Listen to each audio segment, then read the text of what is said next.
Minglawa,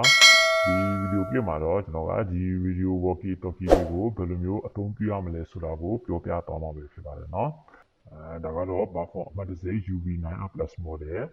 18 watts and I put a Fibarano. Dale, Bafo, Madase, UV5R, 5 watt, Zagadio Sabbath Fibarano. But how though, the video mobile, hello, did you go to Pyopia Toma with Fibarano? The videoကိုကြည့်မယ်ဆိုလို့ရှိရင်ပေါ့နော်ဒီအပေါ်မှာဒီဗီဒီယိုကိုအဖွင့်အပိတ် off နဲ့နော်အတန်အတူချဲလို့ဖို့အတွက်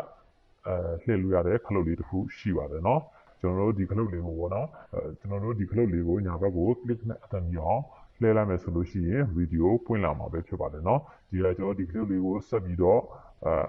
ဘယ်ညာလှည့်ပြီးကိုလူမောနော်အတန်အတူအချဲကို control လုပ်လို့ရပါတယ်နော်ကျွန်တော်ဒီ video ကိုပြန်ပိတ်မယ်ဆိုရင်လည်းဒီခလုတ်လေးကိုပဲဘယ်ဘက်ကို click နဲ့မြည်အောင်လှည့်ပြီးပိတ်လို့ရပါတယ်နော်ပြီးရင်တော့ဒီဘက်မှာတော့ခလုတ်၃ခုရှိပါတယ်နော်ဒီခလုတ်ကတော့ push to talk ခလုတ်ပဲဖြစ်ပါတယ်နော်ကျွန်တော်စကားပြောမယ်ဆိုရင်တော့ဒီခလုတ်ကိုဖိနှိပ်ပြီးတော့စကားပြောပြရမှာဖြစ်ပါတယ်နော်ပြီးရင်တော့စကားပြောပြီးရင်တော့ပြန်လှုပ်ပြရမှာပဲဖြစ်ပါတယ်နော်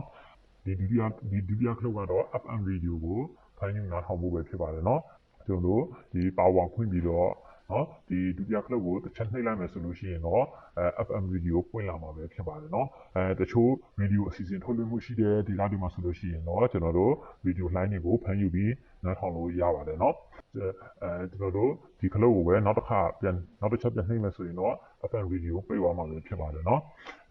ဒီအောက်ဆုံးခလုတ်ကတော့ဒီအပေါ်ကဒီ flap မီအဖွင့်အပိတ်တော့ပဲဖြစ်ပါတယ်เนาะကျွန်တော်တို့ဒီအောက်ဆုံးခလုတ်ကိုတစ်ချက်နှိပ်လိုက်မယ်ဆိုလို့ရှိရင်ဒီပေါ်က flap မီပွင့်လာမှာပဲဖြစ်ပါတယ်เนาะကျွန်တော်နောက်တစ်ချက်ထပ်နှိပ်မယ်ဆိုလို့ရှိရင်ကျွန်တော် flap မီကနေပြီးတော့ emergency light အဖြစ်ကိုပြောင်းသွားမှာပဲဖြစ်ပါတယ်เนาะကျွန်တော်နောက်တစ်ချက်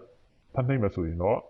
့ဒီပိတ်သွားမှာပဲဖြစ်ပါတယ်เนาะဒီအပေါ်ကလေမောင်ရောင်ခလုတ်တွေကတော့ကျွန်တော်တို့အလံအဖွင့်ပိတ်တော့ပဲဖြစ်ပါတယ်เนาะကျွန်တော်အလံဖွင့်နေတယ်ဆိုလို့ရှိရင်တော့ဒီလေမောင်ရောင်ခလုတ်လေးကို3စက္ကန့်ခန့်ဖိနေတာမယ်ဆိုလို့ရှိရင်တော့အလံပွင့်လာမှာပဲဖြစ်ပါတယ်เนาะကျွန်တော်အလံပြန်ပိတ်ကြည့်ရင်တော့ဒီခလုတ်လေးကိုတစ်ချက်ပြန်နှိပ်ပေးရမှာပဲဖြစ်ပါတယ်เนาะဒီဘက်ပြီးမှာတော့ Najet နဲ့ mic တော့ကိုယ်တာရှိပါတယ်เนาะဒီဗီဒီယိုမှာ Najet တွေ mic တွေတက်ဆင်နေနေဆိုရင်တော့ဒီမူဒီလေးကိုဝုန်းလေးနဲ့တိတ်ဖြုတ်ပြီးတော့အထေကကိုယ်တာနဲ့ချိတ်ဆက်ပြီးတက်ဆင်ရမှာဖြစ်ပါတယ်เนาะဒီရှေ့မှာတော့ keypad နဲ့ LCD screen ရှိပါတယ်เนาะကျွန်တော်တို့ဒီစကားပြောစမ်းမှာကြည့်မယ်ဆိုရင်လည်းအတူတူပါပဲเนาะဒီပုံမှာတော့ကျွန်တော်တို့အဖွင့်ပိတ်နဲ့အတန်တူအချက် control လုပ်ဖို့အတွက်ဒီကိုလှည့်ပြီးဖွင့်လို့ရတဲ့ခလုတ်လေးရှိပါတယ်เนาะဒီဘက်ဘေးမှာကြည့်မယ်ဆိုရင်လည်းခလုတ်၃ခုရှိပါတယ်เนาะဒီလေမောင်ရောင်ခလုတ်တွေကတော့ကျွန်တော်တို့တစ်ချက်နှိပ်လိုက်မယ်ဆိုလို့ရှိရင်FM radio ပွင့်လာမှာပဲဖြစ်ပါတယ်เนาะနောက်တစ်ချက်တော့ပြန်ပြီးနှိပ်လိုက်မယ်ဆိုလို့ရှိရင်တော့ FM radio ပြန်ပိတ်တော့မှာပဲဖြစ်ပါတယ်เนาะတော့ဒီလေမောင်ရောင်ခလုတ်လေးကိုပဲပေါ့เนาะကျွန်တော်တို့က3စက္ကန့်လောက်ဖိနေလာမယ်ဆိုလို့ရှိရင်တော့အလံပွင့်လာမှာပဲဖြစ်ပါတယ်เนาะကျွန်တော်တို့ဒီအလံကိုပြန်ပိတ်ခြင်းနဲ့ဆိုရင်တော့ကျွန်တော်တို့ဒီလေမောင်ခလုတ်လေးကိုပဲနောက်တစ်ချက်ပြန်နှိပ်ပေးရမှာဖြစ်ပါတယ်เนาะဒါဆိုရင်တော့အလံပြန်ပိတ်တော့မှာပဲဖြစ်ပါတယ်เนาะဒီအလေကခလုတ်အကြီးကတော့ကျွန်တော်တို့ push to talk button ပေါ့เนาะစကားပြောဖို့အတွက်ခလုတ်ပဲဖြစ်ပါတယ်เนาะဒီအောက်ကခလုတ်ကကြတော့ဒီကျွန်တော်တို့ဒီ flap မီအဖွင့်အပိတ်တော့ပဲဖြစ်ပါတယ်เนาะ okayเนาะကျွန်တော်တို့ဒီ video ရဲ့ညာဘက်ခြမ်းမှာဆိုရင်လည်းကျွန်တော်တို့ speaker နဲ့ microphone စိတ်ဆက်အသုံးပြုဖို့တော့အပေါက်ကိုနဲ့တာအပေါက်တွေရှိပါတယ်เนาะ okay ဒါဆိုရင်ကျွန်တော်တို့ဒီ video တွေကိုဘယ်လိုမျိုးချိတ်ဆက်အသုံးပြုရမလဲဆိုတော့ကိုဆက်ပြောပြမယ်เนาะကျွန်တော်တို့ဒီ video walkie talkie တွေဟာပေါ့နော်ကျွန်တော်တို့စကားပြောတဲ့အခါမှာပေါ့နော်တော့ frequency အနေနဲ့ထုတ်လွှင့်တာပဲဖြစ်ပါတယ်เนาะအဲ့ဒါကြောင့်ကျွန်တော်တို့တစ်လုံးနဲ့တစ်လုံးချိတ်ဆက်အသုံးပြုမယ်ဆိုလို့ရှိရင်တော့ဒီ video တွေမှာတူညီတဲ့ frequency တွေကိုထည့်ပေးရမှာပဲဖြစ်ပါတယ်เนาะ frequency တူမှပဲတစ်လုံးနဲ့တစ်လုံးအပြန်အလှန်ချိတ်ဆက်စကားပြောလို့ရမှာပဲဖြစ်ပါတယ်เนาะဥပမာအနေနဲ့ပေါ့နော်ကျွန်တော်တို့ဒီ video မှာပေါ့နော်153.205 MHz ဆိုတဲ့ frequency ကိုအသုံးပြုပြီးတော့ set up လုပ်ပြမှာပဲဖြစ်ပါတယ်เนาะဒီ video မှာ153.95 MHz နဲ့ဒီ set ကို set up လုပ်ဖို့တော့ပေါ့နော်ကျွန်တော်တို့ပထမဆုံး set ကိုဖွင့်ပါမယ်เนาะကျွန်တော်ဒီ set ကိုဖွင့်ပါမယ်เนาะကျွန်တော်ဒီ set ကိုဖွင့်လိုက်ပြီဆိုလို့ရှိရင်ဒီမှာထည့်ထားတဲ့ radio frequency number တွေကိုတွေ့ရမှာပဲဖြစ်ပါတယ်เนาะဒီပုံမှာဆိုရင်149.95ပေါ့เนาะတော့ဒီအောင်မှာဆိုရင်ဒီ39.95ဆိုတဲ့ဒီဆက်မှာထည့်လာတဲ့ line တစ် line ကိုကျွန်တော်တွေ့ရမှာပဲဖြစ်ပါတယ်เนาะအဲ့ဒီမှာကျွန်တော်တို့အသုံးပြုမဲ့153.95 MHz ကိုထည့်သွင်းမှာပဲဖြစ်ပါတယ်เนาะကျွန်တော်တို့ဒီဆက်ကိုဖွင့်လိုက်တာနဲ့ချက်ချင်းပဲပေါ့เนาะကျွန်တော်တို့အခုလို number တွေပေါ့เนาะခဏတော့ကျွန်တော်တို့ထည့်ချင်တဲ့153.95 ဆိုပြီးတော့ကျွန်တော်တို့ရိုက်ထည့်လို့မရပါဘူးเนาะဘာဖြစ်လို့လဲဆိုတော့အခုစက်ကိုဖွင့်လိုက်တဲ့ဒီစက်က channel mode တွေကိုရောက်နေလို့ပဲဖြစ်ပါတယ်เนาะအဲ့ဒီအတွက်ကိုကျွန်တော်တို့က frequency တွေထဲမှာဖြစ်တဲ့သူကကျွန်တော်တို့ frequency mode ကိုပြောင်းပေးဖို့လိုပါတယ်เนาะအဲ့ဒီ frequency mode ကိုပြောင်းဖို့တော့ပေါ့เนาะကျွန်တော်တို့ဒီအပေါ်ကဒီလေမော်ရောင်ခလုတ်လေးကိုကျွန်တော်တို့တစ်ချက်နှိပ်ပေးရမှာပဲဖြစ်ပါမယ်เนาะဒါဆိုရင်တော့ဒီစက်က frequency mode တွေကိုရောက်သွားပါပြီเนาะကျွန်တော်တို့ဒီ frequency mode ကနေ channel mode ကိုပြန်ပြောင်းခြင်းနဲ့ဆိုရင်လည်းဒီလေမော်ရောင်ခလုတ်လေးကိုပဲကျွန်တော်ပြန်နှိပ်ပေးလိုက်ရုံပါပဲเนาะအဲ့ဒါလိုပဲဒီလေမော်ရောင်ခလုတ်လေးနဲ့ကျွန်တော်တို့ frequency mode နဲ့ channel mode ကိုကျွန်တော်တို့ပြောင်းလို့ရပါတယ်เนาะကျွန်တော်တို့ဒီ frequency mode တွေကိုရောက်လာပြီဆိုလို့ရှိရင်ပေါ့เนาะခဏတော့ကျွန်တော်တို့အသုံးပြုခြင်းတဲ့ frequency number ဖြစ်တဲ့1539 925ဆိုတဲ့ဟာကိုကျွန်တော်တို့ရိုက်ထည့်ပါမယ်เนาะဒီမှာဆိုရင်ကျွန်တော်ရိုက်ထည့်ပါမယ်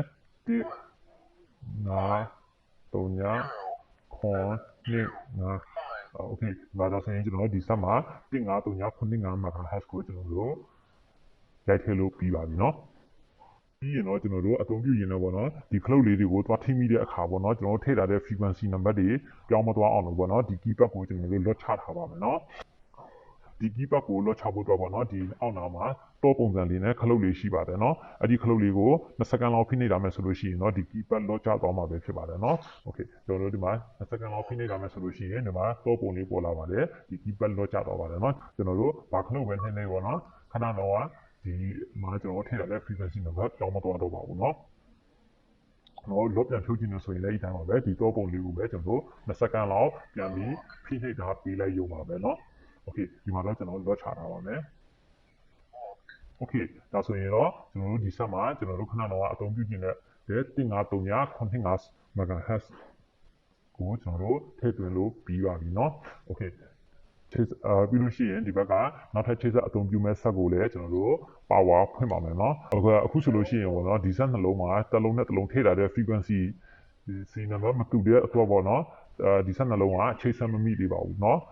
အဲ့ဒီအတွက်ဒီဆက်ကိုလည်းခဏတော့ကျွန်တော်တို့အသုံးပြုတဲ့1539 ဆိုတဲ့ frequency number ကိုတူအောင်ထည့်ပေးရမှာပဲဖြစ်ပါတယ်เนาะ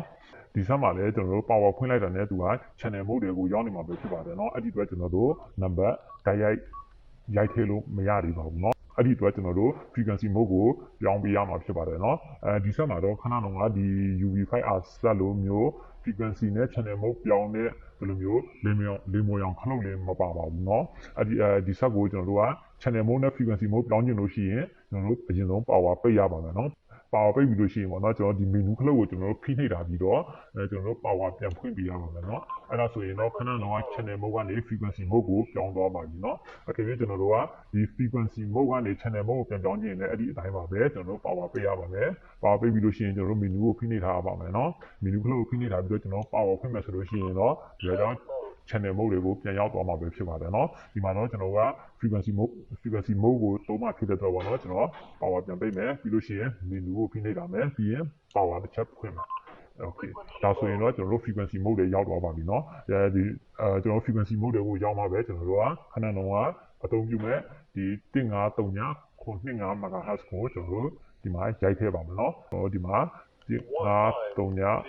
925ကိုကျွန်တော်ရိုက်ထည့်ပါပြီเนาะပြီးလို့ရှိရင်တော့ကျွန်တော်ဒီအောက်မှာဒီ keypad ကိုကျွန်တော် lock ချလိုက်ပါမယ်เนาะအဲ့ဒီတော့ကျွန်တော်ဒီတော့ပုံလေးကိုဖိနှိပ်လိုက်ပါမယ်เนาะဒါဆိုရင်တော့ဒီ keypad လေး lock ချတော့ပြီเนาะအခုဆိုရင်တော့ဒီဆက်နှလုံးကတူညီတဲ့ frequency နဲ့တစ်လုံးနဲ့တစ်လုံးချိတ်ဆက်စကားပြောလို့ရပါပြီเนาะကျွန်တော်တို့ဒီမှာစမ်းပြီးတော့နှိပ်ကြည့်လို့ရပါတယ်เนาะဒီဘက်ကကျွန်တော် push to close နှိပ်ရင်ဒီဘက်မှာလာပြီးဝင်ပါတယ်เนาะโอเคဒီဘက် clone ကိုနှိပ်မယ်ဆိုရင်လည်းကျွန်တော်ဒီဘက်မှာလာပြီးဝင်ပါတယ်เนาะโอเคနော်ဒီနည်းအတိုင်းပဲပေါ့နော်အခြားအမျိုးအစားမတူတဲ့ set တွေနဲ့လည်းတူညီတဲ့ frequency number တွေနဲ့ချိတ်ဆက်ပြီးအသုံးပြုလို့ရပါတယ်နော်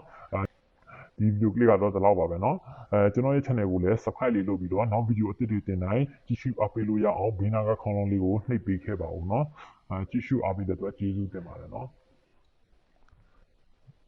ရန်ကုန်တန်ကောင်းလားရန်ကုန်တန်ကောင်းလေ